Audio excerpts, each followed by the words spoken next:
네, 안녕하세요.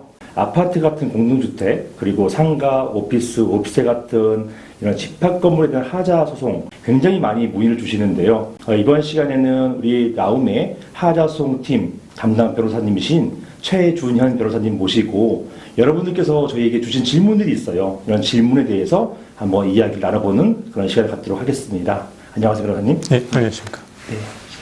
자, 오늘 보니까 저에게 몇 가지 질문이 와 있네요. 그래서 이 질문에 대해서 한번 말씀을 드릴 텐데요. 특히나 저도 좀 생소한 그런 제도가 이제 곧 시행된다고 합니다. 이게 하자 보수에 대한 재정제도라는 것인데요. 이런 재정제도 관련된 질문을 몇 가지 주신 것 같습니다. 자, 첫 번째 질문입니다. 자, 이런 질문 주셨어요. 현재 아파트 등 공동주택의 하자 문제를 해결하기 위해서 소송을 제외하고 취할 수 있는 방법이 어떤 게 있는가요? 이런 질문 주셨네요. 말씀 주시죠. 예.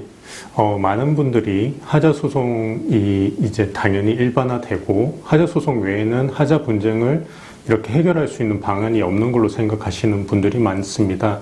그런데 현행법 공동주택관리법 제44조에서는 조정제도라는 것을 마련해서 하자 분쟁에 대해서 그나마 어느 정도 이제 해결하려고 노력하고는 있습니다. 이 조정제도는 하자분쟁 조정위원회라는 곳에서 이야기를 나누고 적당한 합의안을 이제 제시하고 그것에 대해서 양 당사자가 동일하면 그 조정안대로 이제 확정이 되는 거고 일방이라도 그것에 대해서 따르지 않는다면 조정이 결렬돼서 결국은 전국적으로 소송을 취할 수밖에 없는 제도이기 때문에 현재 그 실효성에 대해서 조금 문제가 계속해서 발생하고 있는 상황입니다. 이와 같은 추세에 맞추어서 현재 이제 하자 분쟁에 있어서 재정제도라는 것이 지금 도입되어서 저희 법무법인 나움에서 이 제도에 대해서 설명해 드리고자 합니다. 네. 방금 전에 이런 어떤 재정제도라는 말씀을 주셨어요. 예. 이런 재정제도에서 이 재정이 무슨 뜻인가요? 재정제도라는 것에 대해서 좀 생소하게 생각하시는 분들이 많이 있을 것입니다. 조정제도라는 것은 이제 많이 들어보셨을 건데요. 재정제도는 이제 어떤 면에서는 조정이랑 이제 비슷하게 볼 수도 있겠지만 큰 차이가 나는 것은 뭐냐 하면 그것에 이제 강제력이 있다는 것입니다. 즉 쉽게 말씀드리자면 우리 재정제도를 어떻게 이제 진행하냐면 하자 분쟁에 대해서 이제 서로에 대해서 분쟁이 발생했을 때 하자분쟁조정위원회에서 신문기일을 잡습니다. 신문기일을 잡기 전에 이제 양측 당사자들이 온갖 자료, 그 하자 분쟁에 대한 자료를 내고 여기에 대해서 신문기일에 이제 의견 진술을 할 수 있는 기회가 부여가 되는데요. 이때 이 위원회 위원들이 이 양측 당사자의 말들과 그리고 이제 그 자료들을 보고 어느 정도 하자에 대해서 이 정도는 배상을 해라. 이렇게 이제 결정이 나는데 이것에 대해서 일방 당사자가 만약에 이것에 대해서 뭐 동의하지 않는다고 하더라도 재정결정문이란 것이 이제 발급이 됩니다. 발급됐을 때 60일 이내에 송달받은 날로부터 이의를 제기하지 않는다면 결국은 이제 재판상 하해랑 비슷하게 그 자체로 이제 결정이 되기 때문에 조정보다는 강제력이 있고 또한 이 재정제도를 잘만 이용하면 소송보다 훨씬 더 간편하고 신속하게 문제를 해결할 수 있는 장점이 있는 제도입니다. 네, 말씀 잘 들었습니다. 그러면 이런 재정제도가 이번에 시행되게 된 거죠? 네, 맞습니다. 예, 이번에 법무법이 나오면서 선제적으로 이렇게 좀 발빠르게 움직이고 있는데요. 그 이유는 재정제도가 2021년 12월 9일부터 바로 시행이 되기 때문입니다. 지금 현재 11월 말인데요. 이제 얼마 되지 않은 그 시점에서 이 제도가 바로 시행되기 때문에 하자 분쟁이 있는 분들은 이 제도를 적극적으로 활용하실 필요가 있습니다.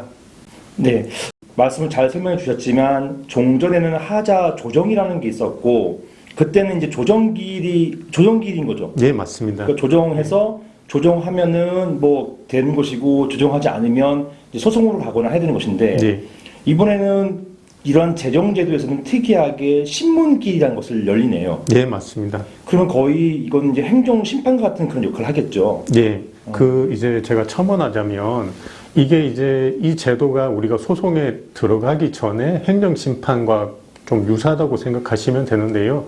결국 행정심판에서도 행정소송과 같이 구체적인 분쟁에 대해서 위원들이 이제 신문기일을 잡아서 양측 말을 들어보고 그 부분이 어느 정도 확정되면 결과가 통지가 되고 이것에 대해서 불복을 하면 법원에서 행정소송을 제기해가지고 하는데 결국 통상적으로 저희 실무례를 봤을 때 행정심판에서의 결론이 행정소송에서 그대로 이렇게 반영되는 경우가 많습니다. 이 제도도 마찬가지입니다.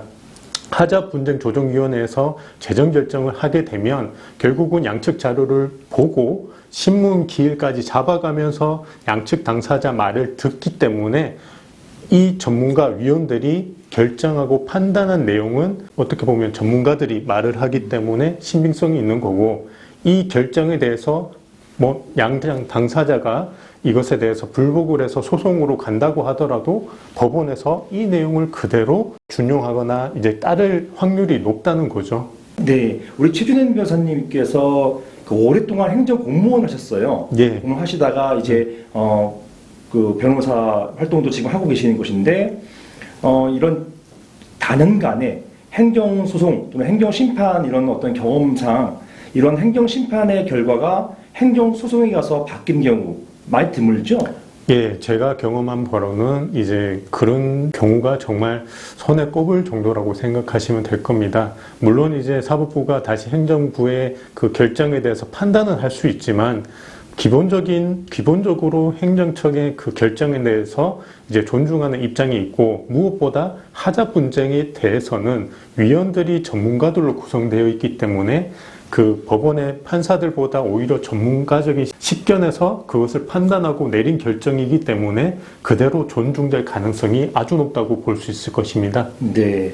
그러면 굉장히 이런 하자 재정제도가 굉장히 중요하다고 생각되네요. 예, 맞습니다. 그러면은 이 재정제도 통해 가지고 하자의 존재 여부, 그리고 하자의 정도, 그리고 하자를 이행할 것인지 아니면 여기 가름해서 손해배상을 청구할 것인지 이런 어떤 손해배상의 금액까지도 구체로 나올 수 있겠네요. 예, 그렇기 때문에 이 재정제도만 잘만 이용하시고 이 제도에서 법률 전문가, 특히 하자 소송과 관련해서 전문적인 식견을 가지고 공부한 법률 전문가의 도움을 받는다면 소송에 가서도 이 제도를 활용한 것을 활용해서 소송에서도 당연히 좋은 결과를 얻을 수 있겠지요. 네, 그럼 이렇게 새롭게 시행되게 된 이런 제도, 좋은 제도를 활용하셔야겠네요. 예, 이 제도를 알고 있으면서도 모르는 분들이 많이 있습니다. 특히 또 법률 전문가라고 칭하는 변호사들도 이 제도를 모르는 경우가 많이 있을 것입니다. 근데 저희 법무법인 나온 하자 소송팀에서는 이미 이 제도에 대해서 간파를 하고 준비해 왔고 자신 있게 이렇게 영상을 통해서 여러분께 소개하고자 하고 있습니다. 네, 아파트 같은 공동주택의 하자 여기에 대해서는 소송으로 바로 가는 것보다도 이러한 재정제도를 활용할 것이고 이런 재정제도 활용하기 위해서는 우리 최준현 변호사님 그리고 라움의 하자 소송팀에 의뢰하시면 되겠네요. 네, 맞습니다. 저희 항상 이제 준비하고 있습니다. 여러분께서 소송을 통해서 보다 이제 권리 구제를 받으셔서 또 고통으로부터 빨리 벗어나실 수 있도록 저희가 최선을 다해서 돕겠습니다. 네, 하여튼 오늘 좋은 말씀 너무나 감사합니다. 고맙습니다.